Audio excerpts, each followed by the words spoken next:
சென்னை தியாகராய நகரில் திமுக நிர்வாகி இல்ல திருமண விழாவில் எதிர்க்கட்சித் தலைவர் மு.க.ஸ்டாலின் பேசி வருகிறார். அதன் நேரடி காட்சிகளை தற்போது பார்க்கலாம். தமிழ்நாட்டிற்கு வந்திருக்கு, இதை நீங்க புரிஞ்சுக்கணும். நான் ஏதோ விமர்சித்து பேசுவதாக யாரும் கருதக்கூடாது. முதலமைச்சர் அவர்களை பொறுத்தவரையில் உடல் நலிவுற்று மருத்துவமனையில் இருக்கிறார். அவர் எப்பொழுது அங்கே அனுமதிக்கப்பட்டாரோ அடுத்த நாளே நம்முடைய தலைவர் கலைஞர் அவர்கள் அவர் உடல்நலம் பெற்று திரும்ப வேண்டும், தன்னுடைய பணியை தொடர வேண்டும் என்ற வாழ்த்து செய்தியை சொன்ன முதல் தலைவர் நம்முடைய தலைவர் கலைஞர் அவர்கள் தான். அது பேரு அரசியல் பண்பாடு. ஆனால் அதே நேரத்தில் இன்றைக்கு ஆட்சி எந்த அளவிற்கு ஸ்தம்பித்து போயிருக்கிறது, முடங்கி போயிருக்கிறது, எந்தவித செயல்பாடும் இல்லாமல் இன்றைக்கு கேட்பாரற்ற நிலையில ஒரு ஆட்சி இருக்கிறது என்பதை தயவு செய்து நீங்கள் உணர்ந்து பார்க்க வேண்டும்.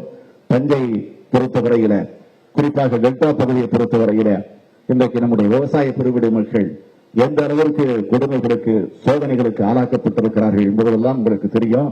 உதாரணமாக காவேரி பிரச்சனை, அந்த காவேரி பிரச்சனையை பொறுத்தவரையில ஏன் இது நல்ல நிகழ்ச்சியாக திருமண நிகழ்ச்சியாக இருக்கிற காரணத்தால் அதிகமான செய்திகளை சொல்ல விரும்பல. இருந்தாலும் நீங்கள் புரிந்து கொள்ள வேண்டிய எந்த அளவுக்கு விவசாய பெருவிடை மக்கள் கொடுமைகளுக்கு ஆளாக்கப்பட்டுக் கொண்டிருக்கிறார் என்பதை இன்றைக்கு நாம் உணர்ந்து பார்க்கிறோம். ஒரு அனைத்து கட்சி கூட்டத்தை கூட கூட்ட முடியாத நிலையில ஒரு ஆளுங்கட்சி இருக்கு, ஒரு அரசு இருக்கு. தயவு செய்து சிந்திச்சு பார்க்கணும். சட்டமன்றத்தை கூட்டுங்கள், ஒரு தீர்மானத்தை நிறைவேற்றுங்கள், அந்த தீர்மானத்தை மத்திய அரசுக்கு அழுத்தம் தரக்கூடிய வகையில் அமைந்திட வேண்டும். இன்றைக்கு கர்நாடக மாநிலத்தை பொறுத்த வரைக்கும் நியாயமா தண்ணியை நம்முடைய தமிழகத்திற்கு தந்தாக வேண்டும்.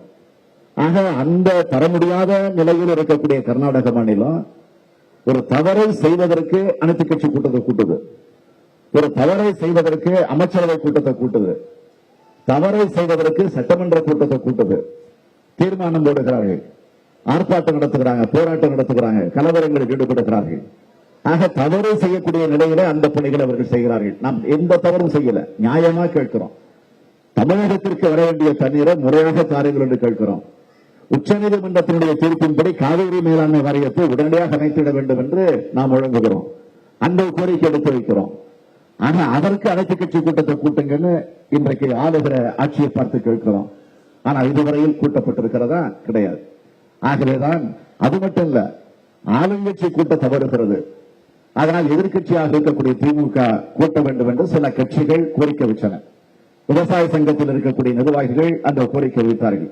ஆக அந்த கோரிக்கை ஏற்றுக்கொண்டு அதற்கு பிறகு நாம் அனைத்து கட்சி கூட்டத்தை கூட்டுகிறோம். திராவிட முன்னேற்ற கழகம் முன்னின்று கலைஞருடைய அனுமதியோடு நானே தலைமையேற்று அந்த கூட்டத்தை நடத்துகிறேன், வாருங்கள் என்று அழைப்பு விடுத்தோம்.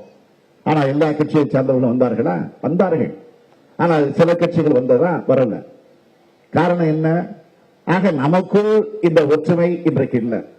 ஆனால் தண்ணீரை தர மறுக்கக்கூடிய கர்நாடக மாநிலம் அரசியல் எவ்வளவுதான் கருத்து மாறுபாடுகள் வேறுபாடுகள் இருந்தாலும் அவர்கள் ஒற்றுமையாக அங்கே கைகோர்க்கிறார்கள்.